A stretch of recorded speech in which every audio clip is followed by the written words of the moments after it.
People in town call it the jungle, the ravine where some of the boys sleep when they first arrive.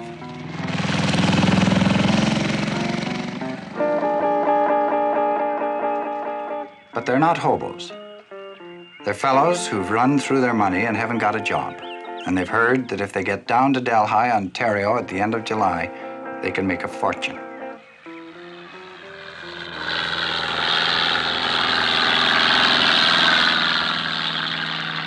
Norfolk County, Ontario runs north from the shore of Lake Erie.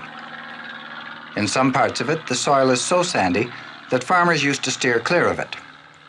No good for grain or pasture. But the qualities that made it unfit for ordinary farming made it ideal for one special plant, tobacco, the richest cash crop in Ontario.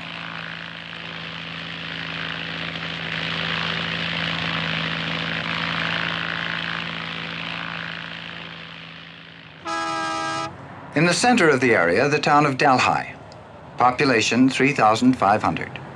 For 10 months of the year, a quiet, orderly, church-going town. Then, the end of July, the primers start drifting in. A lot of them naive greenhorns who've heard only that there's easy money if you can get placed on a farm. Employment office.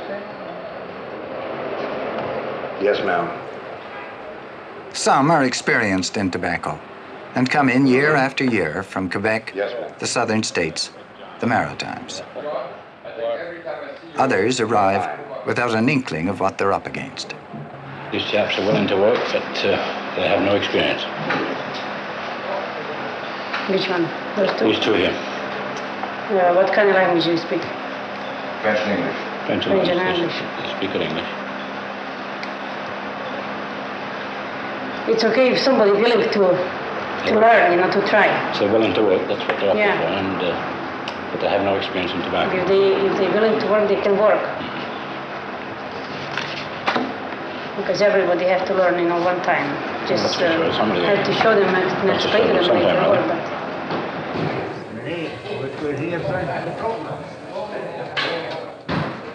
Just before the harvest season begins, the atmosphere of Delhi is deceptively relaxed.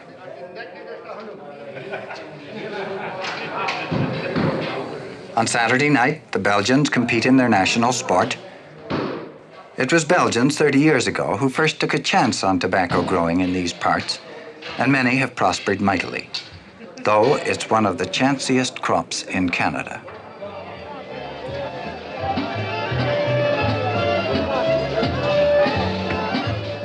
Sunday afternoon, down in the Grove, the Hungarians have a picnic. The tobacco farmers around Delhi are almost all Belgian, Hungarian, German, or Polish in origin.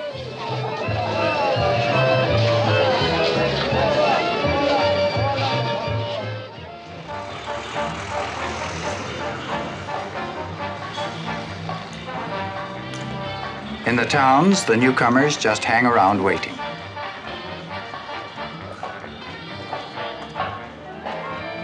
Hundreds of new faces every day, just hanging around or having a last fling before the battle begins.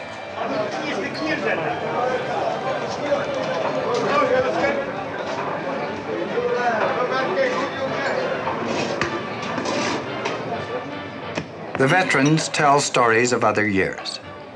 The Jehovah's Witness, who primed tobacco all day and preached sermons every night. And always the stories about the tough-looking men who couldn't take it, who passed out the first day. For tobacco is Ontario's richest crop, but also its toughest.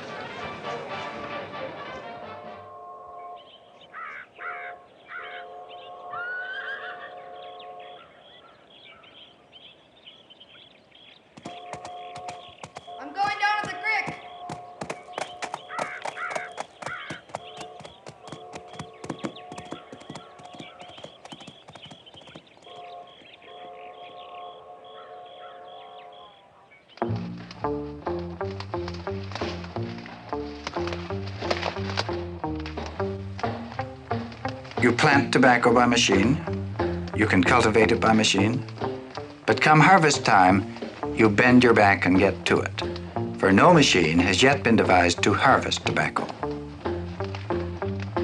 The difficulty is that you can't harvest the plant.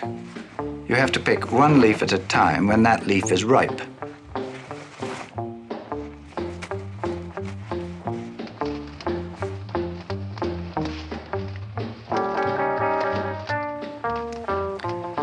The primers work 6 to a gang and move abreast down the rows to keep up with the boat. No more than 3, says. Yeah. Raw tobacco is heavy stuff, with juicy stalks often as thick as a man's thumb.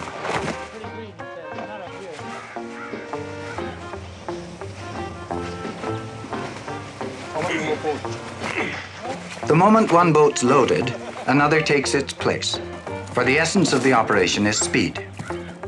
Once a ripe leaf has been picked, it can't be kept waiting. 7 row, Mauser. 6 row. Won't even get a boat full.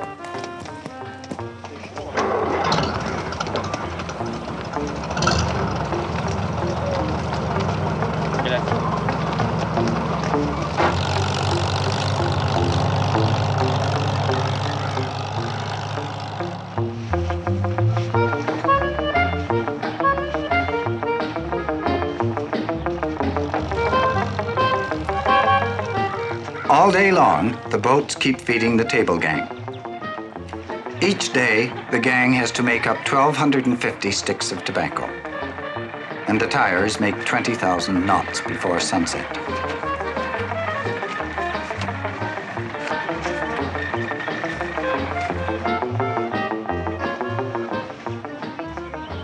The tobacco country is dotted with curing sheds, the kilns, and a kiln has to be filled with raw tobacco every day, whatever the weather.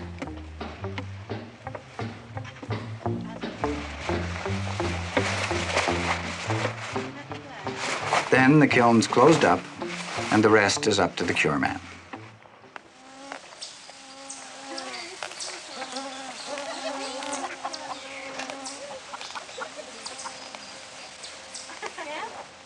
Most of the cure men come up for the harvest from the American South. His job is to keep a regulated fire going in the kiln, which will raise the temperature gradually for 5 or 6 days while the green leaf turns golden.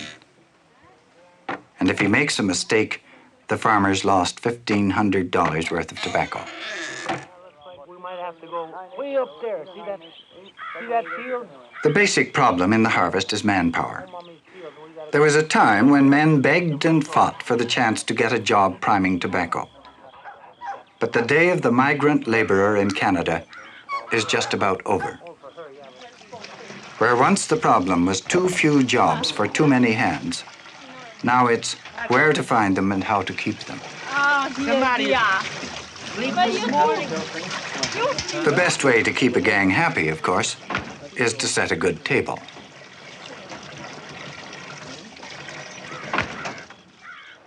Can you imagine anything as drastic as this, that there's $80 million worth of tobacco sitting out there? That's farm value. You understand what I mean? Yeah. That's the value to the farmer. And he's being forced to harvest that crop with help. Now, this woman just phoned up, and they're 186 short in yesterday's crop. She has one primer who passed out on him yesterday afternoon, and one who quit, and 2 men remaining in the field to put the rest of that kill in. She can't come into town to get 3 more men, because if they don't get that kill full and fired up, it'll spoil. Employment in Canada is at its highest level in its history. And the men who in normal years, that is up until now, have been available down here for tobacco harvest, and the men who are good in many jobs, not just in tobacco harvest. And these men are employed in the cities and on construction and various work like that. They just haven't showed up here to apply for work. They used to be in Hamilton. They get an hour for lunch. A primer gets his meals and a place to sleep and $14 a day. To some, it's a fortune, but there are few tougher jobs. Trudy was telling me they asked about me, Some say once it starts, it's like getting on a treadmill, and you can't stop. The first few days are the worst. The tires' fingers get blistered and raw. Wrists swell up and have to be bandaged.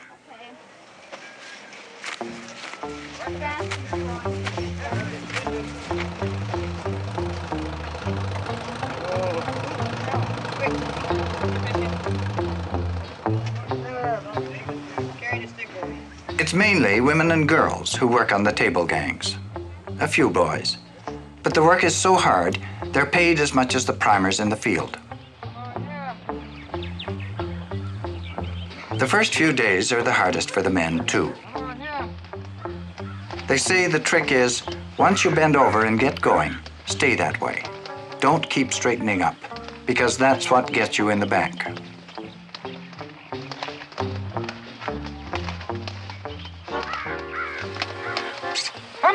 Come on here, you big hunk of meat. The women's day is frantically busy. A farmer's wife has to take her turn on the table, and on top of that has to cook 3 huge meals a day for the field gangs. And the meals are no light matter. Some primers manage to do away with 8 fried eggs for breakfast.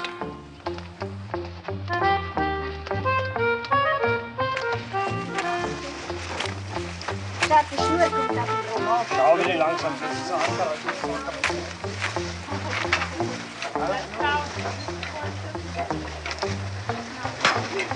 Da kommt ja gar nicht mit. Oh, siehst du einmal. Guck die mir raus, schon.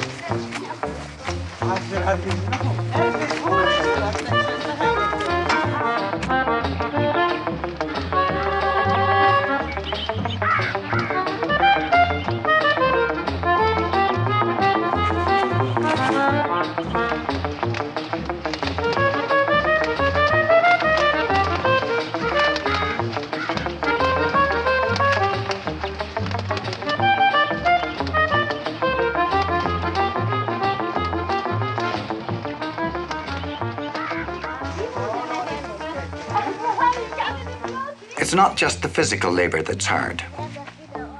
Usually when harvest begins, they're into the hottest days of the year. It's not too bad if they're working in the open where they can get a breath of air.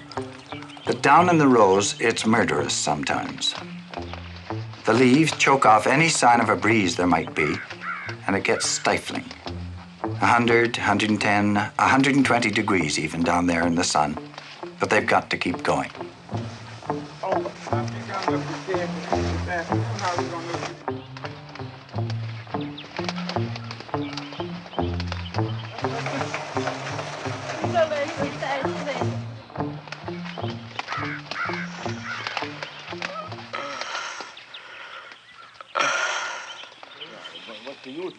When a man keels over in the field, it's usually because he's been drinking too much water. They develop a terrible thirst in the rows, but they say you've got to just drink in little sips, or first thing you know, you'll have cramps all over, or sick to your stomach. They don't blame a man who collapses, of course, but it means they've only got 5 men instead of 6 to fill the kiln for the day. Quite a few drop out during the first few days. Go back to wherever they came from and aren't seen in the tobacco country again. But if they can stick it out the first week, they say you get used to it.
priming, Joe? Well, it's the second year this year. It's the second year? Yeah. How did you find it your first year? Well, it was very hard because I wasn't used to it, you know. And why did you come priming tobacco? Well, it's because I want to make some extra, you know, some more money. I can't save that much in town, you know. I want to buy another car, and maybe a new one. I don't know yet. How much do you think you'll go away with? Pardon me, how do you mean? I mean, how much money can you earn in a season priming? Oh, around $500. How do you feel in the mornings when you get out in the fields in the wet? Oh, well, it's hard to say. Gee, I feel like quitting every day. Where'd you come from? I come from Western Salem, Forsyth County, North Carolina. How'd you find working with such a mixed gang of people? Well, you know, it's very amazing. I thought it would be very difficult when I came, and especially the night I came in, and I couldn't understand any of the folks, or not many of them. And I thought, well, this is going to be very difficult to work, but I found it very nicely. They treated me very nice in every way, in every respect. I think even they're more courteous here than they are in my country. How many years have you been priming, Steve? About 12 years. It doesn't cause you any pain now, then? No, sir. I like the priming. Why? Oh, you get away from the job for a while. Gives you relaxing. You find it relaxing? Yes, sir. What do you like about priming the most? Oh, sand leaves. You're a liar. How do you feel at the end of the day? Oh, I don't feel tired. Well, I'd like to go hunting after I finish. If I ever find a shotgun around. What time do you get up for priming? Oh, we get up at 6 o'clock and get out in the field about 6:30.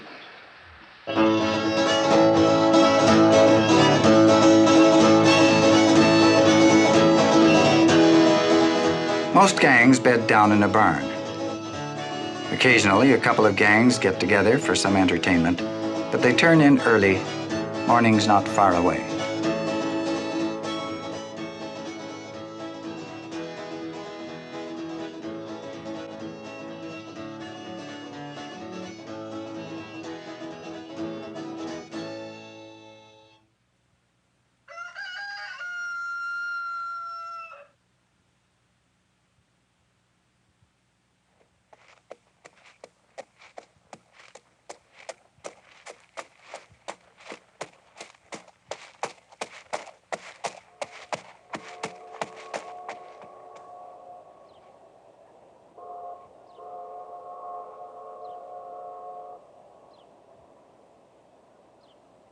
The soil of Norfolk County is dead right for tobacco.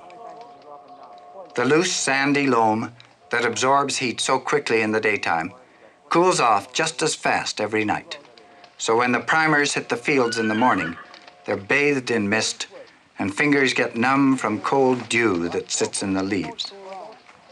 The finest morning is still so wet you have to wear slickers or rain capes. They call them rubbers. And then, as the sun gets higher in the sky, they sweat underneath.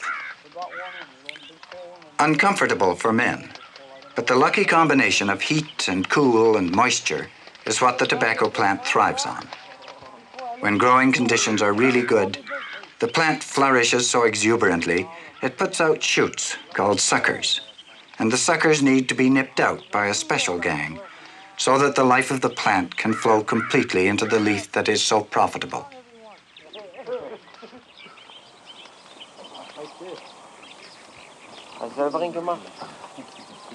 Are you okay? But even in the best years, it's a chancy business. Besides the problem of getting enough hands to harvest it, there is the threat hanging over the farmer's head at harvest time. The broad tobacco leaf is particularly vulnerable to hail and frost. The weather makes or breaks them. Good tobacco growing weather? Perfect. I don't think I've had as good a year for tobacco growing as I have this year. Steve Coppridge has farmed here for 20 years. Labor is always a problem, Don. Oh, it's a big problem. Yeah. two boys down the road, Lawrence and Joe Kovanitz. They hired a gang for suckering. They suckered for 3/4 of a day, 3 o'clock afternoon, and they went away, never come back again. Never asked for the money or anything. They just don't want to do the job. He says, I got 47 acres, it's got to be done today. I says, well, I'm willing to go there this morning to start with you. He says, I asked him, I says, what kind of field have you got? How's the sucker in your field? He says, you got 2, 3 sucker, the top only. The top only. Now, when we got to that field, this man wasn't right with me to tell me that last night. To tell me there was 3 sucker on top. Now, I can prove it to you. That field we were this morning, how's that field? Was sucker on top only or right to the bottom? Right to the bottom. What did he ask for that field? $26 an acre. I asked him for 45 to do it. He didn't want it. After I finished this field this morning, after the man jumped, the farmer come to me and asked me for $5 a road when I was asked for $3 a road. And I asked him for a good price. He didn't want it. Now he wants to give $5 a road. It's impossible. It's got to be more than that. The road, they are 650 feet, 650 plants of tobacco on each road. And it's the sucker from the top to the bottom, and it's not even been primed yet. And my man, so far, I didn't have any new complaint about those about all the works I did so far. All the clerks was satisfied for the job I done so far. No complaint. Isn't that right, Mr. Did you have any point? No, I've never heard any complaint about your work, but I'm not an authority on it, but I would hesitate to believe that there are any farmers can afford to pay. No, I believe that, $5 a row for an average-sized row to have it suckered. Well, the suckers are really bad on that field we were this morning, sir.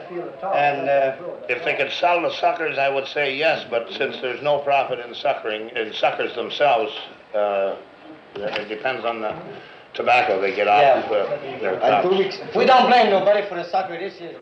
Most gangs nowadays take a fierce pride in their work. It used to be the harvest attracted quite a few petty crooks to prey on the industrious, and there were some rough evenings in Delhi. But nowadays, the men have one object: work hard, make your money, get out. The trouble is right there. The sucker is too big. You'd say that both the suckering crews and the farmers have problems this year, then, eh? Yeah.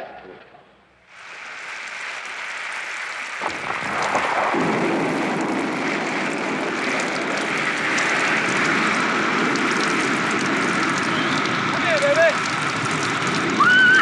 Come on. 6 weeks of it at least, and no such thing as a day off once it starts.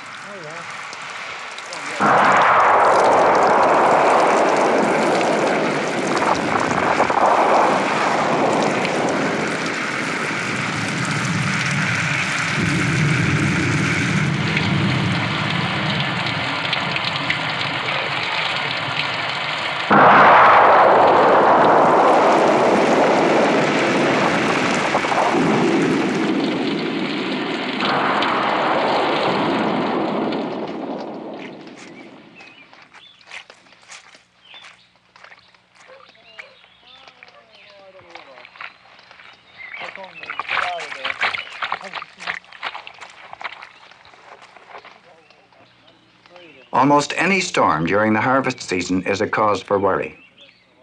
A tobacco crop needs a tremendous amount of moisture. But while a storm may have been a blessing on one farm, on the same afternoon, just 3/4 of a mile away, a neighbor may have been hailed out.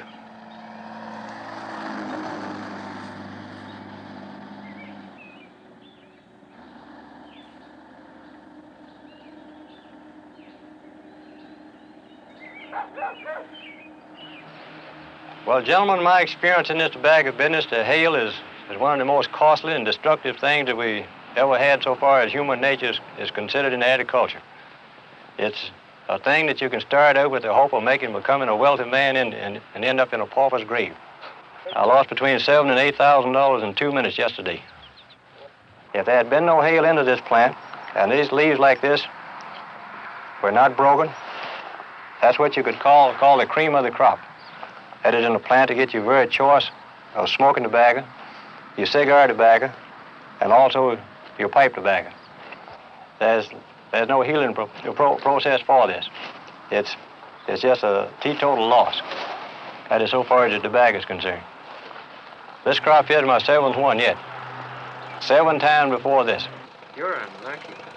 No, I couldn't consider that tough luck because I'm not wiped out. I'm not wiped out entirely. That is through the whole business. I just only had a partial loss there. Do you get philosophical over these sorts of things? No, I don't. I try to take everything in my stride just as it come. I don't do too much worrying about the things I can't help. Like almost any farming operation, it's a gamble. They gamble that they will be able to get it all in before the frost takes it. They gamble that they will be able to get enough help. And some years they lose the gamble. So the tobacco country is no place for weaklings. It has bred a people tough in mind as well as body, and always ready to take the gamble on next year. When you work hard, after a day's hard work, you sit down and you feel you've done something, and you've earned the right to sit down and just relax, and you felt you've done a good day's work. It's a good feeling. What you going to do when the harvest is over? I'm going to go into a beauty parlor and stay all day and just let them muss me all up and relax. Do other farmers do that?